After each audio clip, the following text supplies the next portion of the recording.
Let's move straight into today's analysis. What exactly is the threat and danger on the Novopavlivka front? First of all, it's the border area where the Donetsk, Dnipropetrovsk, and Zaporizhzhia regions meet. Let's visualize it. Here's the line dividing Dnipropetrovsk from Zaporizhzhia, and further east we enter Zaporizhzhia region.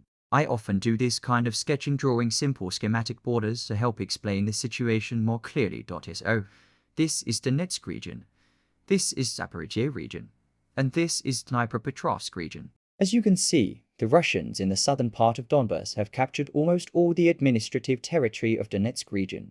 They've even managed to push quite deep into Dnipropetrovsk region. I've previously shown footage of how our command has been actively fortifying new defensive lines west of this red line, building positions to stop further enemy advances. That's one concern. The second dangerous area we need to pay attention to is right here. It's the only stretch within this red circle where the Russians haven't yet reached the administrative border of Donetsk region. And this is precisely where they are now focusing their efforts.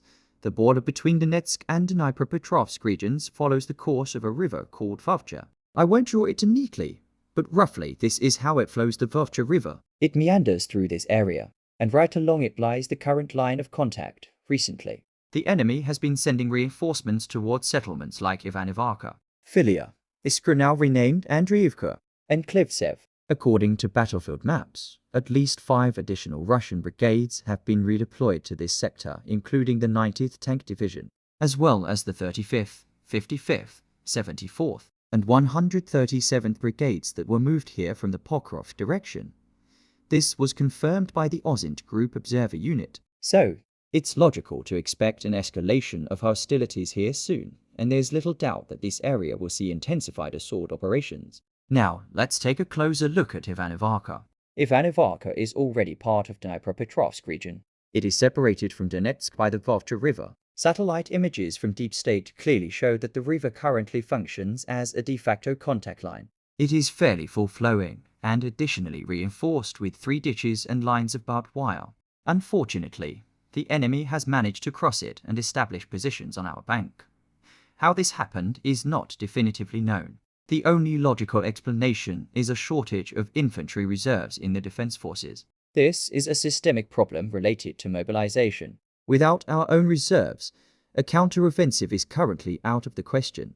It is precisely due to this shortage that the Russians have been able to advance toward Ivanovka. The second dangerous trend is in the area of the settlements of Havrilivka, PID Havrilivka, and Iskra Andriivka Klivtseva. Here, the Vovcha River also runs, and nearby is another smaller river, the Kamianka. It is not as deep, but it also creates difficult terrain. It is here that the enemy is actively attacking, attempting to break through toward Iskra. Recently, Deep State published footage showing how the enemy tried to cross the river near a destroyed dam, but was destroyed by the forces of the 67th Separate Mechanized Brigade. After that, according to OSINT sources, Russian sabotage and reconnaissance groups attempted to infiltrate the Havrilivka and PID Havrilivka area. There is unconfirmed information that they staged an ambush on our bomber positions. But even if this is partially true, such activity is already dangerous in itself. These incidents breaches attempts to consolidate near Ivanovka.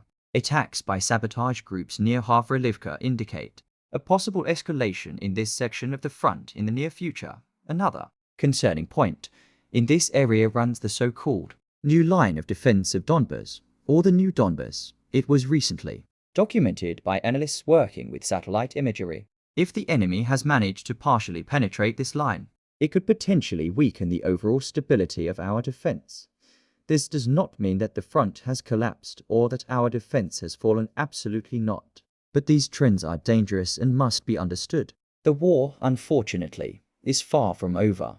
No matter how optimistic some politicians' statements may be, I urge everyone to remain sober in their perception of the situation. The situation on the front remains difficult, and the enemy will attempt to break through again. No panic, but with an understanding of reality. Take care of yourselves. Until next time.